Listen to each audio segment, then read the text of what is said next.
President Volodymyr Zelenskyy has warned that war is coming to Russia after 3 drones were downed over Moscow. The Russian Defense Ministry blamed Kyiv for that attack. Drones have reached the heart of the Russian capital in recent months, though they've not caused major damage. Russian aggression has gone bankrupt on the battlefield. Today is the 522nd day of the so-called special military operation, which the Russian leadership expected to last for a week or two. Ukraine is getting stronger. Gradually, the war is returning to the territory of Russia, to its symbolic centers and military bases, and this is an inevitable, natural, and absolutely fair process. And Russia says that Ukraine has launched another drone strike on its soil. The attack targeted a police building in a district in Bryansk region. No injuries have so far been reported. So we will go to Yulia Shapovalova in Moscow for reporting on that in just a moment, though. Let's begin right now with Step Vasin. Step, you're in Ukraine. Let's start with these comments by the Ukrainian president. What do you read into what Zelenskyy said, that he now almost officially supports attacks on Russian soil?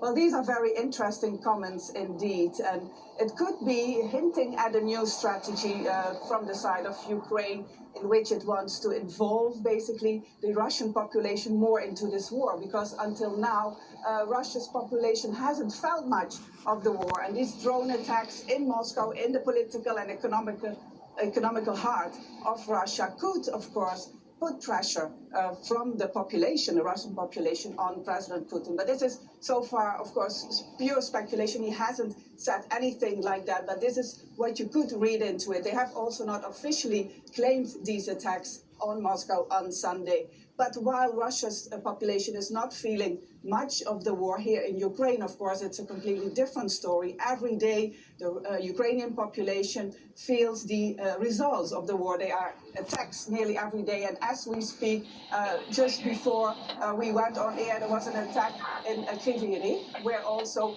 a residential building has been hit again. We have not heard of any casualties there, but the damage is really significant. And also in Kherson, we have heard there's 1 dead and 2 injured of also an attack early this morning. And here in Kharkiv, where we are today, last night there were 2 hits as well. 1 in the city at a warehouse, 1 person got injured, and 1 outside of the city close to the Russian border where a private house was hit. All right, Step, stand by for us for a moment, please. I want to go to Yulia, who's in Moscow, and talk about the ripple effect of all of this on the Russian side of the border. First, Yulia, what do you know on the attacks in Bryansk?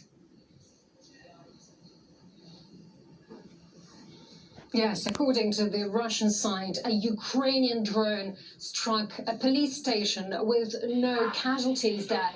The attack took place in the border Bryansk region, as you say.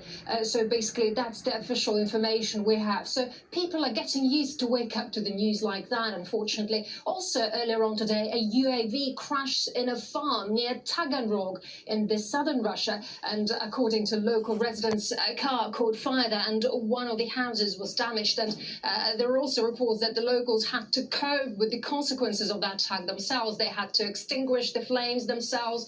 Then the emergency workers and firefighters joined them, and no casualties were reported there. But some people were panicking, though. That's according to the reports.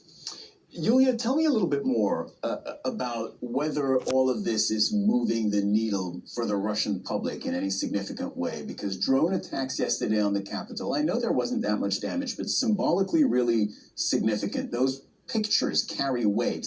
Today, more drone attacks in Bryansk, Zelenskyy warning that the war is coming to Russia. I wonder if this moves the needle for the Russian public. Yeah, that's right. Of course, Russia is big and very diverse, but the level of anxiety is growing, of course, as people are worried about a possible new round of mobilization due to lengthening the draft age in the country, about regular drone attacks on the border regions and even on Moscow, like yesterday. At the same time, some people don't even care, especially those who watch Russian TV because most channels simply ignored the news about the attacks on the Moscow city yesterday on July the 30th. And Russian President Vladimir Putin was informed about the drone attack on the Moscow region and Moscow, but at the same time, he participated in the Navy parade in St. Petersburg, hosting several African leaders. So basically, it's a signal for most people. It's just business as usual.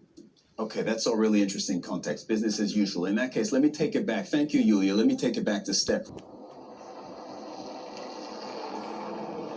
Yeah, so besides all these air attacks, the war on the ground is ongoing, and this counter-offensive that Ukraine started over a month ago is still intensifying. What we are looking at here is two different front lines. One in the south, where Ukraine has said they have made some advances, but also here, close to Kharkiv in the northeast. On Sunday, the Deputy Defense Minister announced really heavy fighting here in this area.